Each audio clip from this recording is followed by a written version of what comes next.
I'm going to do some demos today to both help you visualize some of the refraction stuff we've been talking about and see it in real life, as well as introduce a new concept called total internal reflection. So we've been talking about the path light takes as it travels through different media. And so for you to actually be able to see that, I've got a laser that we can point in a specific direction. If I shine it on my hand or on the paper over here, it'll make sort of a blue dot. But if I shine it through the water, I've got a special ink in here that will cause the laser beam to show up the entire way. And so we can actually see the path of the laser as it's traveling through the water. So I'm going to start with the laser, or the light, inside of the water. And we're going to be shining it up towards the air, which is up at the top of the tank here. And so we can see we've got our boundary between our air and our water. And so we're going to start off like this.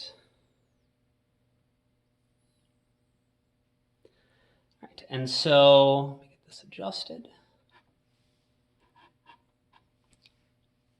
So we can see we've got our angle of incidence, which is going to be right here.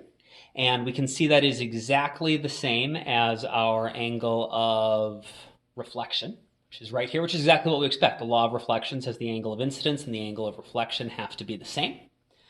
We can also see what our angle of refraction looks like, because we can see the dot coming out of the water and showing up on the paper right here.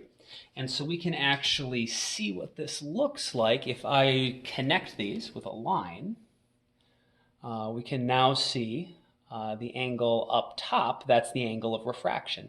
And you can see our angle of refraction is bigger than our angle of incidence, which is exactly what we would expect in this case, because we've got light going from water into air. We know light travels faster in air, and we figured out that wherever light is going faster, it's going to bend further away from the normal. And so when the light comes out of the water, it bends further away from the normal, and we wind up getting that bigger angle of refraction. Now what we're going to watch happen is what happens if I change my angle of incidence. So I started with an angle of incidence about here.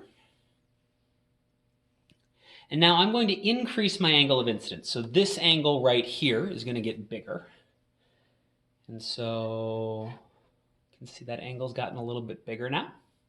And you'll notice that the light that is coming out is a little bit further down. And so we have an even bigger angle of refraction. And show that a little better like this. So an even bigger angle of refraction, which makes sense. We know the light is always going to bend further away from the normal. And so if we have a bigger angle of incidence, we're going to wind up with an even bigger angle of refraction. And if I keep increasing my angle of incidence, the light keeps bending further and further away from the normal until we get to around this point. It's bending so far, it is traveling almost parallel to the surface of our medium. There's really not any further that it can bend. But there's a whole lot more of angles I have available here for my angle of incidence. And so let's watch what happens as I increase the angle of incidence even more when it seems like we're going to run out of space for the light to refract for our angle of refraction. So as I increase this just a little bit more to there, all of a sudden, we see that the refracted beam is gone.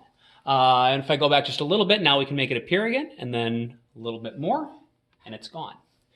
And that's because the refracted light is always trying to bend further away from the normal, and at some point it would have to bend so much that it just runs out of air and it physically can't do it anymore. And something special happens at that point.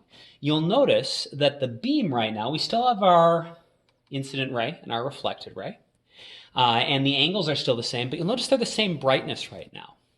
Earlier, when we had light coming out, so you can see the light up on the paper there, you can see the reflected beam is a lot lighter. That's because we've got partial reflection going on.